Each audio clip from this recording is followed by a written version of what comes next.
오늘은 참된 복의 시작입니다. 요즘 1월달 한 달 우리 일부 강단, 우리 이 업주에는 하나님의 시작, 우리가 2022년도에는 시작을 어떻게 할 것이냐에 대한 그 강단 말씀이었죠. 그게 바로 시편 12편 1절로 12절 말씀이었죠. 또 이 앞주에는 예수 그리스도께서 첫 사역과 우리의 시작, 마태복음 4장 1절로 11절 말씀이었고요. 또 오늘은 참된 복의 시작, 마태복음 5장 1절로 12절의 말씀을 오늘 여러분들에게 전달하게 됩니다. 우리 예수님께서 공생에 먼저 시작하신 일이 이 앞주에 마태복음 4장 1절로 11절 가지고 말씀하셨죠. 그때 우리 예수님이 공생의 첫 시작하시면서 광야에서 밤낮 주야 40일 금식하고 줄이신지라. 이걸 가지고 시험한 자 마귀가 와서 우리 예수님을 시험했던 사건 우리는 너무나 잘 알고 있습니다. 세 가지 가지고 줄이신 예수님께 떡같이 생긴 돌을 가지고 네가 하나님의 아들이거든 이걸 명령해서 떡 만들어 먹어봐. 맞는 말이죠. 이 사단의 역사는 이 정도로 대단해요. 그래서 우리 예수님은 신명기 8장 3절 가지고 야 사람이 떡으로만 살 것 아니야. 하나님의 입으로부터 나오는 말씀으로 살아야 돼. 또 성전 꼭대기에다 예수님을 세워다 놓고 네가 하나님의 아들이면 여기서 뛰어내려봐.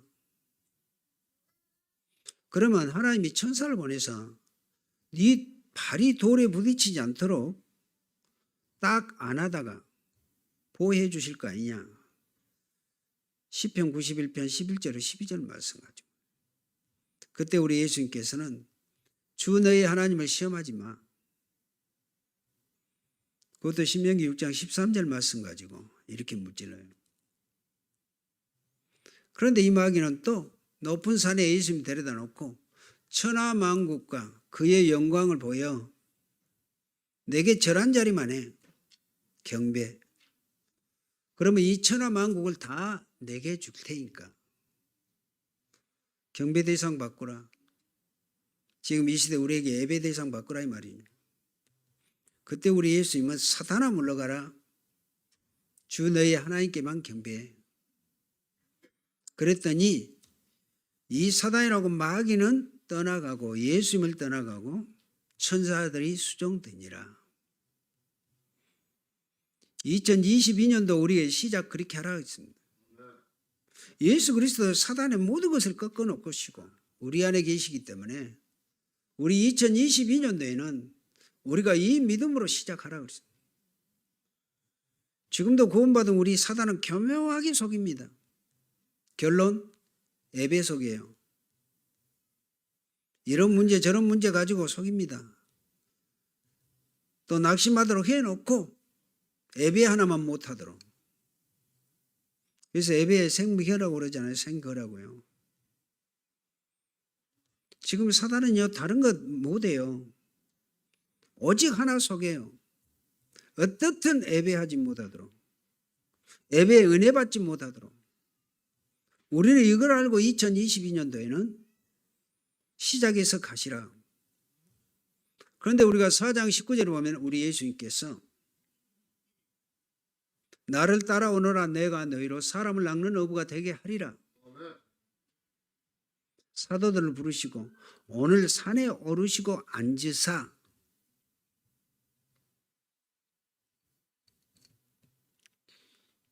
오늘 중요한 말씀을 하신 것이 바로 마태복음 5장, 6장, 7장. 이거는 단순한 설교하는 게 아니고요. 이거는 모든 설교의 핵심이다. 그래서 많은 신학자들도 마태복음 5장, 6장, 7장을 산상보훈이요. 보훈. 보배로운 교훈, 그리고 왕의 선언문이다. 그렇게 해석을 했어요. 여러분, 중요한 것은 지금 우리가 받을 응답이 아니고요. 나의 영적 상태에 따라 하나님의 굉장한 응답의 역사가 이루어지고요. 또 나의 영적 상태에 따라서 실패도 되어지기도 합니다. 우리 신앙생활의 영적 상태라고 그러잖아요. 영적 상태가 뭘까요? 내가 하나님의 언약의 중심이냐, 말씀 중심이냐, 예배 중심이냐. 그걸 영적 상태라고 그래요.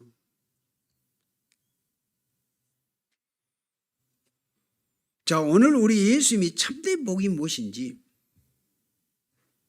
또 참된 복의 시작이 무엇인지를 오늘 말씀을 가지고 설명하셨다 그 말입니다. 자, 세상 사람들의 복, 세상 사람들은 5대 복을 얘기해요. 첫 번째, 오래 사는 것. 뭐 당연하겠죠. 사람들 빨리 죽고 싶다는 사람은 없지요. 물론 영적인 문제 우울증 환자야 뭐 자살해서 죽지만 정상적인 사람일수록 빨리 죽어야겠다 하는 사람 없다니까요. 그리고 건강, 물질, 돈, 명예, 후손이 잘 되는 것. 이걸 5대 복이라고 그래요. 그런데 성경은 하나님의 복을 받은 사람이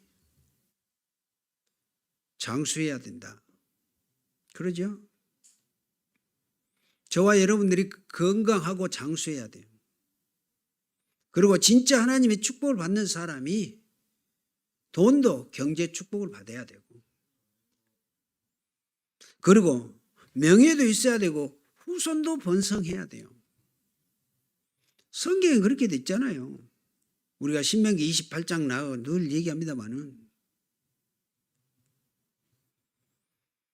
또 여러분 강대국의 나라는요, 창세기 3장, 6장, 11장이 어쩝니까? 지금도 세계 선진국 강대국일수록 이래요. 이것이 복이라고 생각한단 말이에요.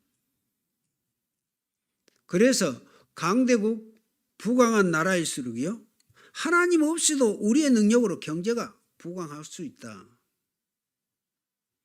대단한 착각인데 그래요. 우리가 어마어마한 힘을 가지고 바벨탑 쌓는 것이다.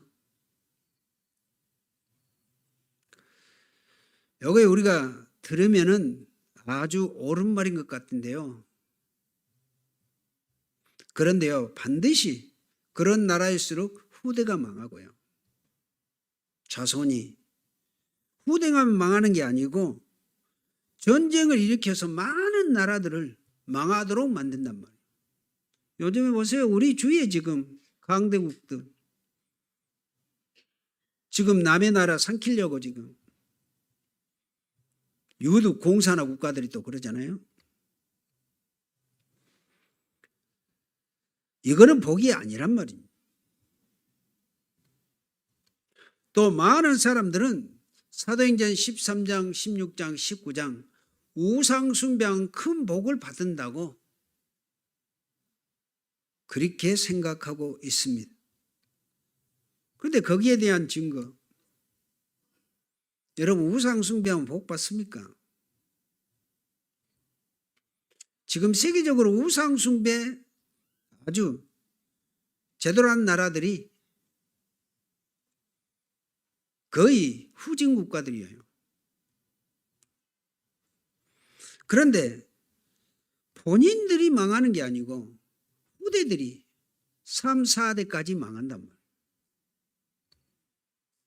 이건 복이 아니고 저주죠. 재앙이단 말이에요. 그런데 오늘 본론, 그러면 우리는 틀린 복이 무엇이냐를 제대로 알아야 한다는 말입니다.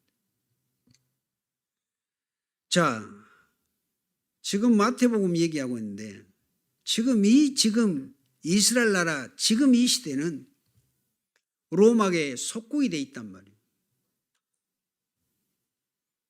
이스라엘 나라 역사 우리가 바벨론 포로에서부터 BC 586년대부터 바벨론에 포로돼 가지고 이스라엘 나라는 거의 독립된 국가가 되지를 못했어요. 10몇 년 동안 되어진 때가 또 있었긴 있어요. 그런데 바벨론이 메데바사에 정복되고 메데바사는 그리스 헬라 제국에 또 되어지고 BC 63년경에는 로마가 헬라 제국은 정복해서 그 이스라엘 나라는요 자체적으로 독립되지를 않으니까요.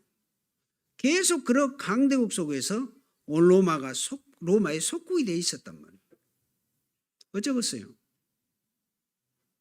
이스라엘 나라는 자기 자체적으로 국가를 운영할 수가 없어요. 그러니까 이 로마는 식민지화가 된 이스라엘 나라를 였죠. 그때 당시 남쪽 유다 이스라엘 나라는 우리나라 저 경기도 강원도만한 조그만 나라였단 말이에요. 그런데 로마가 정치적으로 해가지고 분봉왕을 3명을 세워요. 헤롯 왕 1세대가 죽으니까 그 아들 3명을 세워가지고 그 조그만 나라에다가 한다니까요. 2지파였는데 그 지파 나눠가지고 그게 분봉왕이에요. 우리가 역사에 보면은 이 헤롯 대왕은 어쩌? 로마 황제에게 아부해가지고 왕이 됐거든요. 그래서 정치 목적으로 46년 동안 헤롯 성전도 짓고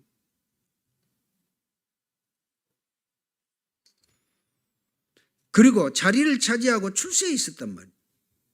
이거의 복입니까? 진짜 재앙이지. 여러분 이스라엘 나라가 지금 그런 상태란 말이에요. 현재 유대인들은 아예 복음이 없고 복음을 모르니까 구원도 받지 못했고 전도도 선교도 하지도 않았죠. 그래서 이스라엘 나라 이 자체는 늘 저주 재앙이 기다리고 있었어요. 우리 예수님께서 십자가에 돌아가시기 전에 예언해놨던 게 있죠. 헤롯 성전 보고 제자들이 그 성전 외곽을 보고 감동받았고 우리 예수님한테 자랑했을 때 우리 예수님이 하신 말씀이 뭐였습니까? 앞으로 저 성전 돌 위에 돌 하나도 남기지 않고 다 헐리우리라. 서기 70년경에 로마 티토스 장군에 의해서 그 예루살렘의 성전은 완전히 불타고 파괴되어져 버리고 그때 이스라엘 나라는 공식적으로 로마의 속국이 되어져 버려요. 그 이후로부터 이스라엘 유대 나라 1900년 동안 후대들은 유리방랑한 생활을 했단 말이에요. 그 역사를 우리가 너무나 잘 알잖아요. 우리가 역사 그러면 막 구체적으로 뭐 그때 1900년이라는 게 다른 게 아닙니다. 서기 70년의 경에서부터 1948년 10월 30일 날 이들이 나라를 다시 찾잖아요. 그때까지를 1900년이라고 하는 거예요. 역사적인 의미 그렇게 이해가 되시죠? 그런데 이렇게 저주 재앙을 받는 국가가 되어졌다는 말은 다른 의미가 아니거든요. 이게 어째서 이게 복이냐 이 말이에요. 오늘 여러분들은 복이 아닌 것을 잘 보시라. 여러분 교회 가면 문제 많아요. 또 교회 갈등도 있고요. 그런데 문제 갈등도 있는 사람들이 교회에 와야 돼요. 그 사람들이 예수 그리스도를 통해서 구원을 받고 죄사함을 받고 구원함을 받고 평안화되는 이 역사가 이루어져야 돼요. 여러분, 그러니까 어떤 사람들은 그럽니다. 교회 오면 맨 문제 있는 사람들만. 당연하죠. 배부르고 등 따시면 예수 안 믿어요. 저희 여러분들이 정상적으로 예수 믿는 사람은 제가 보기에도 99%가 아니야. 나 천국 갈라니까 예수 믿는다? 전 세계에서 몇 프로나 될까요? 네? 전 세계적으로 예수 믿었던 사람들이 그 좋고 아름다운 그 천국 갈라니까 예수 믿는다는 사람이 몇 프로나 되겠냐 이 말이에요. 다 문제, 사건, 갈등 때문에 어쩔 수 없이 길을 찾아 헤매다가 그 예수의 복음을 듣고 예수 믿는 사람이 거의라고 보시면 됩니다.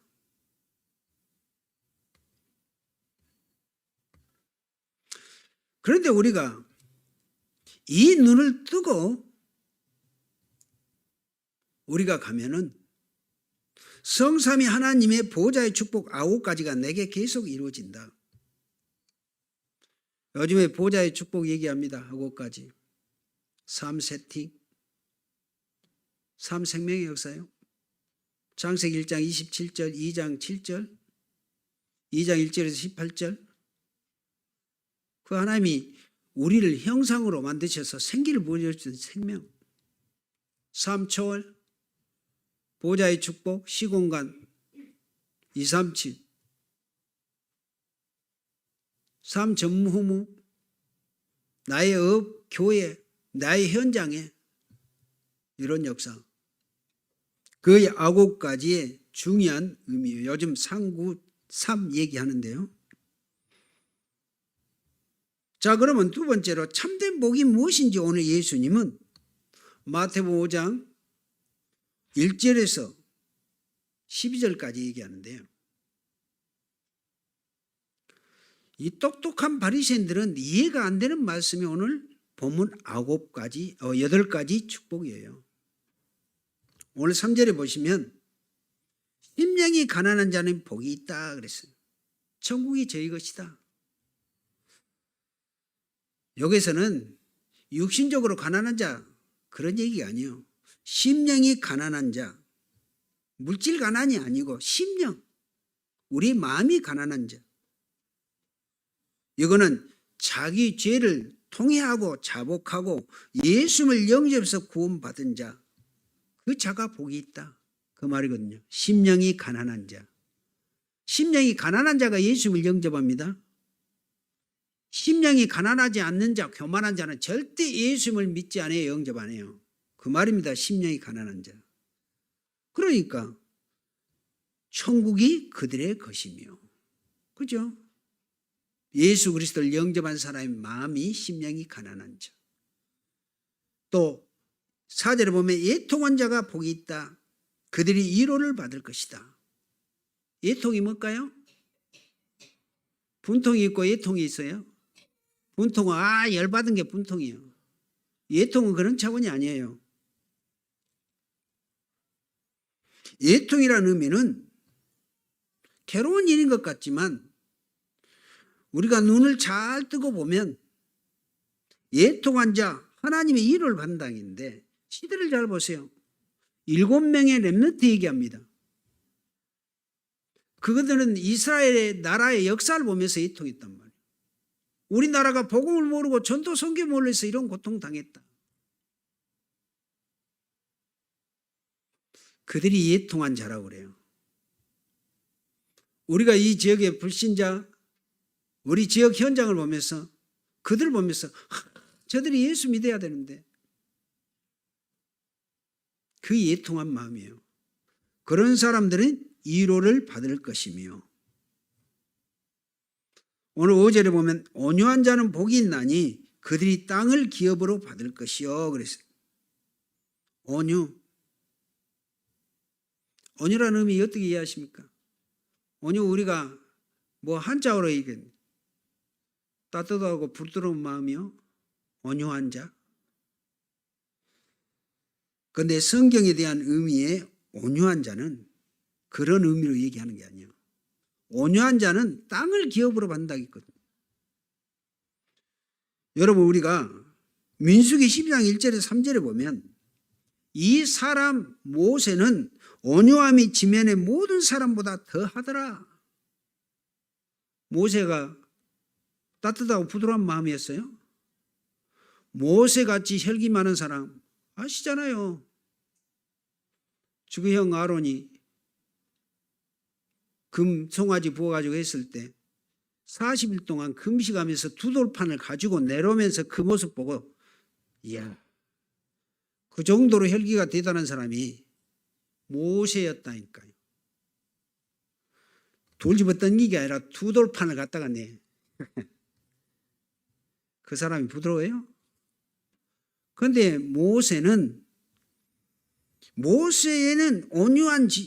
온유함이 지면은 모든 사람보다 더했다. 그 말은 다른 게 아니에요. 온유의 참된 의미의 뜻은 하나님의 말씀에 길들여진 자를 온유한 자라고 그래요.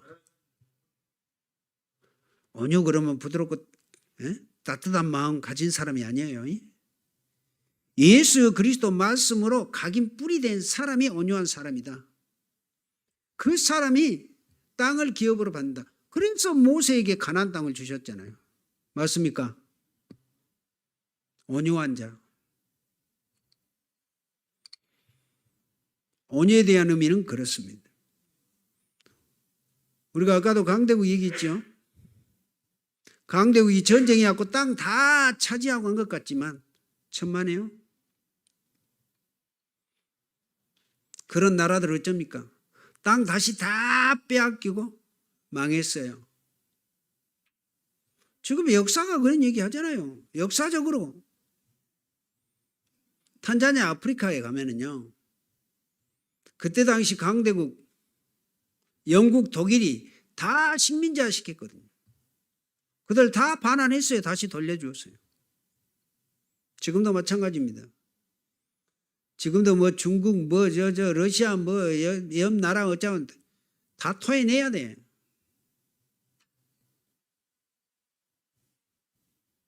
그런데 온유한 자가 땅을 기업으로 얻는다는 것은 하나님의 은혜 속에서 이런 역사가 그렇게 이루어진다. 오늘 6절에 의에 줄이고 목마른 자는 복이 있다. 여러분, 의에 줄이고 목마른 자가 누굴까요? 하나님의 은혜 받고 말씀 듣기에 갈망하는 자가 의에 줄인 자예요. 의에 줄인 자가 하나님의 은혜, 하나님의 말씀에 늘 갈망한 자가 의에 줄인 자란 말이에요. 우리 무한생명의 여러분들이 의에 줄이고 목마른 자들이요. 목마르면 생수 먹으면 된다? 그거는 육신적인 의미고, 구원받은 저와 여러분들은 늘 하나님의 말씀으로 갈급함을 채워가야 돼요. 그게 의에 줄이고 목마른 자. 그리고 궁일이 여기는 자. 오늘 7절에 얘기합니다. 다른 사람을 궁일이 여긴 자는 내가 하나님의 은총과 자비로 궁일함을 여김을 받을 것이니까요. 남을 불쌍히 여겨야 내가 하나님의 불쌍히 여김을 받아요. 궁일이라는 의미는 불쌍에 대한 의미인데, 그래서 전도자의 삶이란 건 참 중요해요. 그러면서 8절에 얘기합니다. 마음이 청결한 자는 복이 있나니 그들이 하나님이 볼 것이다. 예수 그리스도를 제사함 받고 주의 백성으로 하나님의 자녀로 살아가는 성도의 마음이 청결하다 그 말이에요. 뭐 불교에서 말하듯이 비고 소재되고 술이 되고 해탈해서 비는 게 청결한 게 아니고요. 예수 그리스도를 통해서 채워지는 그 마음이 자체가 청결한 마음이에요. 그리스도로 죄를 싹 지워져야지. 죄로 가득 찬 우리가 예수 그리스도를 영접해서 죄 문제가 해결되어지고 죄가 없어진 것을 청결한 자라고. 맞습니까? 그가 하나님을 볼 것이다. 오늘 9절에 얘기합니다. 합평케 하는 자는 복이 있나니, 여러분, 하나님과 인간과의 합평에 실현하신 분은 예수 그리스도시죠. 그들이 하나님의 아들이라 일컬음을 받을 것이요, 하나님의 자녀. 그러면서 10절 얘기합니다. 의를 위하여 박해를 받는 자는 복이 있나니 천국이 그들의 것입니다. 그럼 오늘 세 번째, 오늘 팔복을 한 가지로 딱 요약하면 무엇일까요? 참된 축복을 받은 영적 그릇, 즉 구원이라는 말입니다. 오늘 팔복에 대한 내용은 다른 게 아니에요. 예수 믿고 영접해서 구원받으면 하나님의 자녀가 된 이 축복을 8가지 축복으로 우리 예수님이 말씀하신 것이라는 말입니다. 요거는 세상 사람들이 이해 못하고 깨닫지 못한 내용이에요. 바리새인들이 알지 못했고, 바리새인들은 세상의 오복을 복이라고 생각했지만 우리 예수님은 그 얘기가 정반대로 얘기했잖아요. 그러면서 11절에 보면 나로 말미암아 너희를 욕하고 박해하고 거짓으로 너희를 거슬려 모든 악한 말을 할 때는 너희에게 복이 있나니, 12절에 보면 기뻐하고 즐거워하라. 왜요? 하늘에서 너희 상이 큼이라. 너희 전에 있던 선지자들도 이같이 박해하였다. 박해 수없이 받았던 게 선지자들이요, 믿음의 선진들이요, 7명의 렘넌트들이었죠. 그래서 오늘 팔복을 통해서 이렇게 그리스도를 통해서 구원받은 하나님의 자녀가 된 자가 참된 복을 받을 영적 그릇이요, 이것이 참된 복의 시작이다. 오늘 그렇게 말씀하셨습니다. 오늘 팔복은 예수 그리스도를 통한 참 구원의 축복을 받는 것이 오늘 8가지 축복이다. 그렇게 이해하시면 딱 맞습니다. 여러분이 아무리 어려움이 와도 나의 영적 상태, 구원받은 하나님의 자녀가 된 신분, 나는 하나님의 자녀, 확신, 이 그릇, 이것 되어 있으면 성삼위 하나님의 보호자의 축복은 계속적으로 우리를 응답으로 인도하신다는 말씀입니다. 그래서 결국은 뭐입니까? 하나님은 지금도 구원받은 나에게 보호자의 축복으로 역사하시죠. 하나님의 보호자로 나를 인도하신 것이 올해 원단 나의 24야. 보호자의 이 축복을 여러분들이 누리시라 이 말이에요. 24. 예배 드릴 때만이 아니고. 진짜 응답이 뭘까요? 하나님이 구원받은 내가 우리 교회에 와서 예배하고 기도할 때 보호자의 축복이 우리 교회에 임하잖아요. 이걸 교회 24라고 합니다. 그래서 여러분들 함께 와서 예배하는 우리 교회당이 중요하고, 여러분들이 거처하는 여러분들이 집이 중요하고, 그래서 성막, 해막, 장막에 대한 의미가 그런 의미예요. 그리고 드디어 하나님의 보호자의 축복이 여러분들이 하는 업에, 여러분들이 가는 모든 현장에 하나님의 이 보호자의 축복이 임하신다. 이걸 나의 현장 24시라고 하는 것입니다. 렘넌트 7명 중에 요셉이 가는 곳에는 이 3가지가 그대로 임했거든요.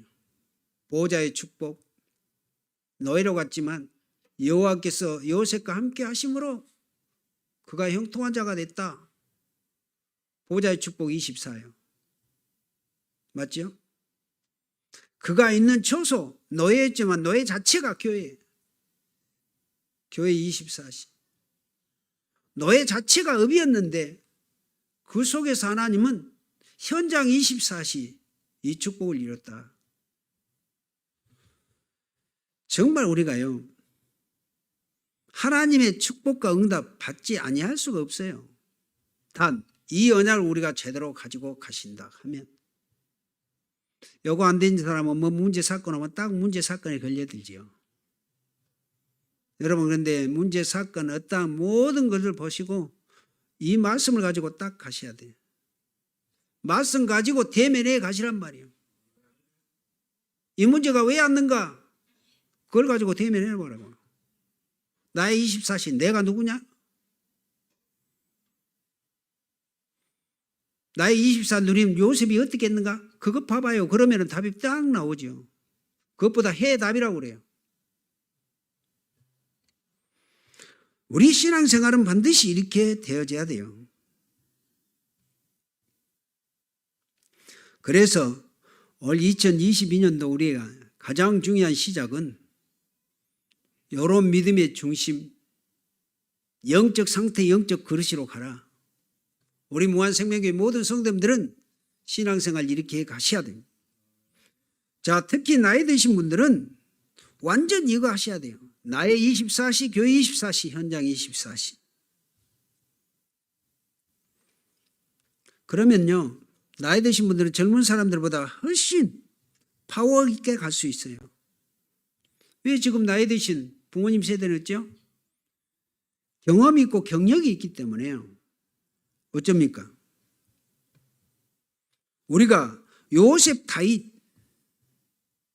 이들이 어디에 있느냐에 따라서 하나님은 그들을 통해서 축복을 일으켜 주셨다니까요. 우리 교회, 우리 중직자, 우리 렘넌트들이 어디가 있느냐에 따라서 하나님은 그리로 돌아다니면서 가시면서 이 역사를 이루셔요. 보좌의 축복을. 시공간 초월의 역사를. 맞습니까? 하나님은 모든 것을 가지고 지금도 이 언약 가진 우리를 통해서, 여러분들을 통해서 성취해 가시고 이루어 가신다고 하신 것입니다. 이 사실을 믿고 가시라. 이 사실을 믿고 2022년도에를 시작하시라. 그 말이지요.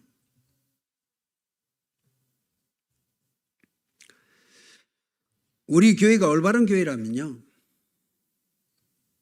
이상한 사람, 영적 문제 있는 사람 우리 교회에 와야 돼요. 그러면 여러분들은 그런 사람들을 영적으로 도와주시고 그리스도 복음으로 치유해 주셔야 돼요. 이걸 우리가 다락방 운동이라고 그러잖아요. 그래서 제가 올해는 반드시 다락방 3군데 열라고 그러는데 하셔요, 여러분들. 내 자녀 데리고 하든지 여러분들끼리라도 하든지 하시라고요.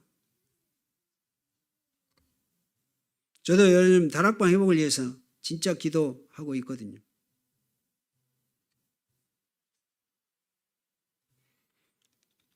그래서 내가 옛날에 교회에 쉬고 있었던 우리 집사님들 한 분 한 분 제가 만나서 지금 다락방 하고 있고요. 그게 그냥이 아니고 계속 기도해왔던 부분입니다. 요즘에 계속 제가 기도하고 있거든요. 저분들이 말씀 개인화가 되어지면 되는데 그분들을 제가 놓고 기도하고 있어요. 그러니까 여러분들은 스스로 좀 그런 마음을 가지고 기도하면서 그렇게 인도받아 가세요. 그게 우리 교회의 말씀의 흐름이잖아요. 그러면 드디어 여러분들의 업에 하나님의 보호자의 축복 임하게 되어진다는 말입니다. 요셉, 다윗, 다니엘, 가이오 똑같이 하나님의 보호자의 축복이 임했단 말이에요. 그게 바로 시공간 초월한 참된 복의 시작이었어요. 오늘 결론입니다. 오늘 예수님이 또 말씀하셔요. 마태복음 5장 13절로 16절에 너희는 세상의 소금이요 세상의 빛이다. 요즘은 냉장고가 있는 시대니까 그렇습니다만은 저희 어렸을 때는 냉장고 없어요. 그러니까 시골에서 고기나 생선, 소지라면 반드시 소금 쫙 발라갖고 보관해야 돼. 썩지 않도록 해야 되니까. 해안가라 또 유독 소금이나 버블린 또 젓갈 많이 먹잖아요.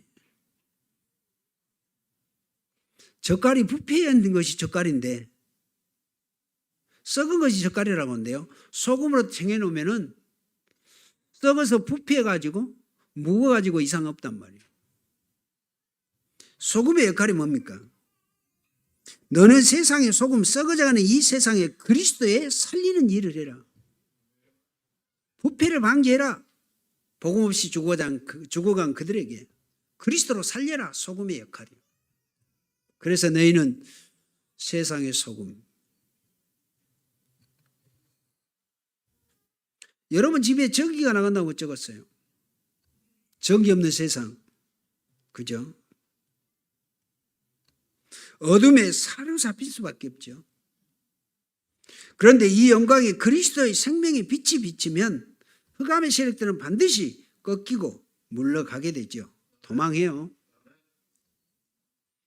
이게 빛의 삶이에요. 전도자의 삶이라고 하는 것입니다. 우리의 빛의 사명. 저와 여러분들. 그리고 오늘 17절 18절에 얘기해요.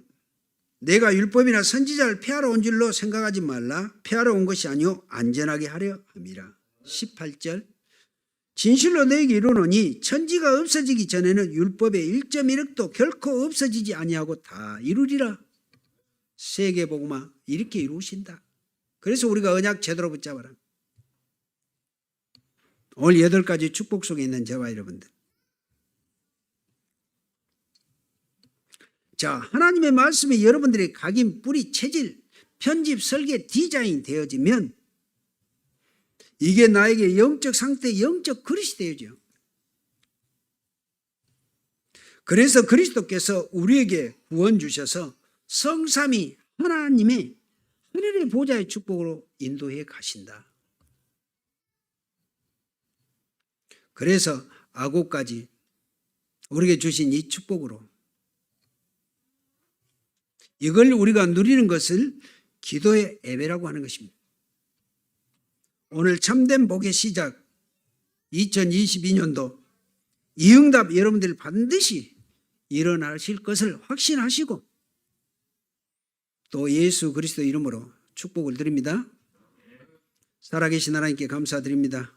오늘 증거된 귀한 말씀 일생일대 가장 귀중한 말씀으로 붙잡고 이제 2022년도에는 참된 복의 시작이 되어 하나님의 자녀가 된 신분을 가지고 세계복음화 237 나라 5천 종족 살릴 수 있는 믿음의 참된 증인들 모두가 되도록 축복하옵소서. 예수 그리스도 이름으로 기도하옵나이다. 아멘.